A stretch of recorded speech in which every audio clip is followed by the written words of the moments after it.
যদি নবীজি বলতেছেন কোন ব্যক্তি যদি, কোন মাখলুকাত যদি, কোন জিন ইনসান আমি আল্লাহর হাবিবের প্রতি যদি একবার দরুদ শরীফ পাঠ করে, আল্লাহ খুশি হয়ে ওই বান্দার প্রতি, ওই মাখলুকাতের প্রতি আল্লাহ 10 বার রহমত নাযিল করে। সুবহানাল্লাহ।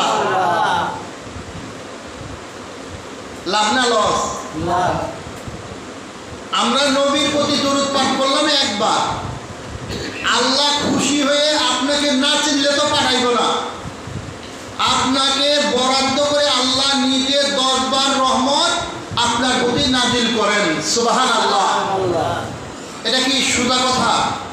তাহলে বোঝা গেল আমরা কাউকে কোনো জিনিস দিলে তারে চিনি, আত্মীয়তা সম্পর্ক থাকে বা ব্যক্তিগতভাবে চিনি, পাড়া প্রতিবেশী হয়, অমুকের অমুক হয়, এভাবে আমরা চিনা তাকে জিনিস বন্টন করি। তাহলে আল্লাহর হাবিবের প্রতি যে দরুদ পড়ে আল্লাহ তাকে চিনে, চেনার পরে খুশি হয়, আল্লাহ সন্তুষ্ট হয়ে যায়। সন্তুষ্ট হওয়ার পরে আল্লাহ কি করেন? আল্লাহ নিজের তরফ থেকে তার প্রতি 10 বার রহমত। সেই রহমতটা কি? আল্লাহ যে রহমত নাযিল করেন, এই রহমতটা কি স্বাভাবিক? অস্বাভাবিক। এটার কোনো তুলনা নাই, কারণ স্বয়ং আল্লাহ নিজে এটা দিতেছেন। স্বয়ং আল্লাহ নিজে বান্দাকে 10টা রহমত দিতেছেন। কেউ যদি একটা রহমত পায়, তাহলে একবার রহমত পাইলেই সে নাজাত পাওয়ার কথা। সুবহানাল্লাহ। একবার রহমতের দৃষ্টিতে আল্লাহ যদি আপনার দিকে তাকায়, সে জাহান্নামী থেকে জান্নাতি হয়ে যায়। সুবহানাল্লাহ।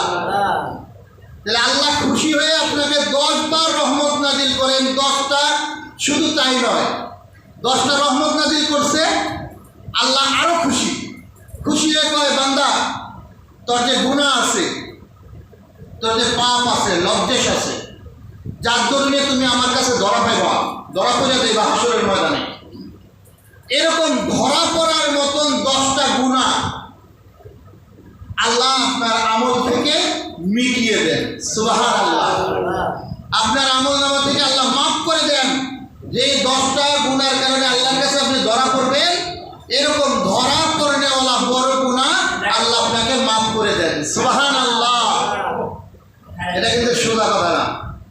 এরপরে দেখেন, এরপরে একবার দরুদ শরীফ পাঠ করলে মহান রব্বুল আলামিন তাকে ইহকাল, দুনিয়ায় এবং পরকালে, এই কালে এবং পরকালে, এই 2 কালের মধ্যে আল্লাহ পাক রব্বুল আলামিন আপনার 10টা মর্যাদা,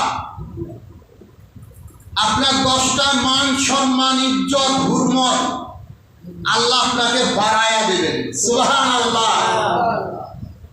তাইলে এই দরুদ শরীফ আমাদের পড়া দরকার আছে না নাই?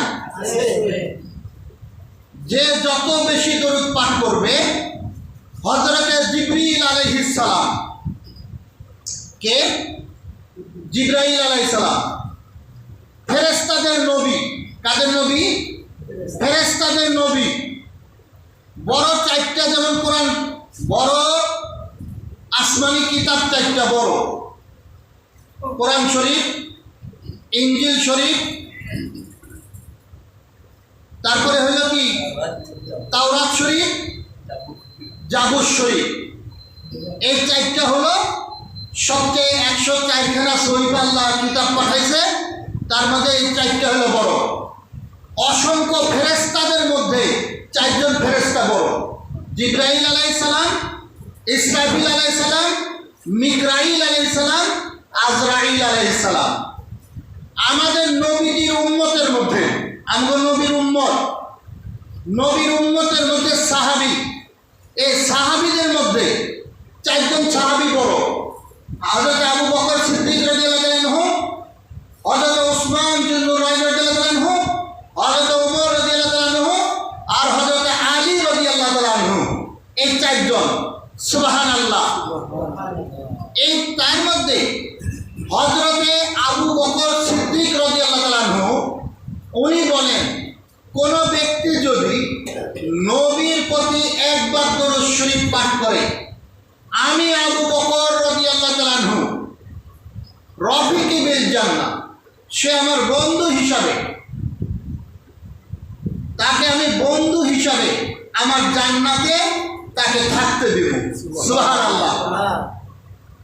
এটা হলো চারজন সাহাবীর বড় একজন বলল।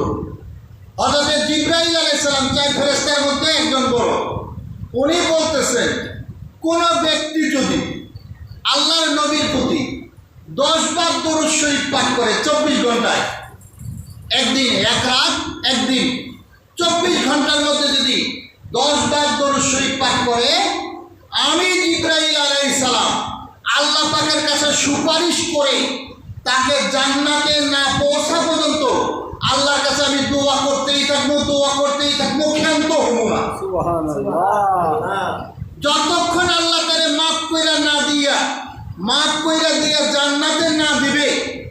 জান্নাত না দিবে ততক্ষণ আমি জিবরাইল হাত তোলা বন্ধ রাখবো না, চাইতেই থাকবো আল্লাহ পাকের কাছে। যখন মাফ করবে তখন আমি চাওয়া বন্ধ করবো। সুবহানাল্লাহ। কথাটা বুঝতে পারছেন? এবং এই যে 1 লক্ষ মতান্তরে 2 লক্ষ আল্লাহ পাক রব্বুল আলামিন জমিনের মধ্যে 2,24,000, বুখারী শরীফের হাদিস শরীফ রয়েছে 1,24,000 অথবা 2,24,000 আল্লাহ নবী এবং রসুল পাঠাইছেন জমিনের মধ্যে, নবী এবং রসুল পাঠাইছেন এই আদম আলাইহিস সালাম থেকে ঈসা আলাইহিস সালাম পর্যন্ত। তাদের মূল একটা কাজ ওনাদের ছিল। সে মূল কাজটা, মূল ওয়াজটা তারা ছিল কি? আদম আলাইহিস সালাম তার উম্মতদেরকে, তার সন্তান আদম আলাইহিস সালামের 60 জোড়া সন্তান হয়েছে। কয় জোড়া? 60। একটা মেয়ে একটা ছেলে একসাথে জন্মগ্রহণ করছে। এইভাবে 60 জোড়া সন্তান জন্মগ্রহণ করছেন। এই সন্তানদেরকে উনি ডেকে উপস্থিত করে ওয়াজ করছে যে আমার পরে একজন নবী আসবে, অথবা আমার জামানায় একজন নবী আসবে, যিনি আখিরি নবী, যিনি সাইয়্যিদুল মুরসালিন, যিনি রহমাতুল লিল আলামিন, যিনি শাফিউল মুজলিমিন, উনি যিনি শাফায়াতে কুবরা, উনি জমিনে আসবেন। জমিনে আসলে আমার প্রতি যে আল্লাহ পাক যে কিতাব নাযিল করছে এই কিতাবটাকে বন্ধ করে দিতে হবে, মানসুখ করে দিতে হবে, এটার অনুসরণ করা যাবে না। যদি ওই আমার জামানায় আমি হায়াতে যদি থাকি, অথবা আরেক নবী আসার আগ পর্যন্ত উনি যদি আসে, তাহলে আমরা সবাই মিলা তার কাছে উম্মত হব, এবং তার খেদমত করব, তার প্রতি আমরা সালাত পাঠ করব, দরুদ পাঠ করব। সুবহানাল্লাহ। বিনিময় হলে আল্লাহ খুশি হবে। তার নবীর প্রতি সালাত পাঠ করার কারণে আল্লাহ খুশি হবে। আল্লাহ খুশি হইলেই আমরা জান্নাতি হয়ে যাব। সুবহানাল্লাহ। এটা হলো প্রত্যেক নবীর কাছে আল্লাহ ওয়াদা নিছেন, এবং ওয়াজ করতে তাদের প্রথম বাক্যটাই আল্লাহ পাক বলছেন আর রহমান, আমি আল্লাহ পাকের তরফ থেকে আল্লামাল কুরআন, যে আমি যে কোরআন পাঠাইলাম সেই কোরআনের মধ্যে আল্লামাল বায়ান, আমি সুন্দর বচন, এমন সুন্দর জিনিস নাজিল করছি সেটা তোমরা বর্ণনা করবে। সুবহানাল্লাহ। তাহলে আমার নবীর থেকে সুন্দর জিনিস আল্লাহর জমিনে আর কিছু আছে? নাই, কিচ্ছু নেই। আমাদের নবীর থেকে আর সুন্দর জিনিস জমিনের মধ্যে কিচ্ছু নাই। সুবহানাল্লাহ বিহামদিহি। তাহলে আমাদেরকে আল্লাহ বলেন আল্লামাল বায়ান, তোমরা আমার সুন্দর জিনিসের বয়ান করো, তার ওয়াজ করো, নরম সুরে সুন্দরভাবে তোমরা সেটা প্রকাশ করো। সুবহানাল্লাহ।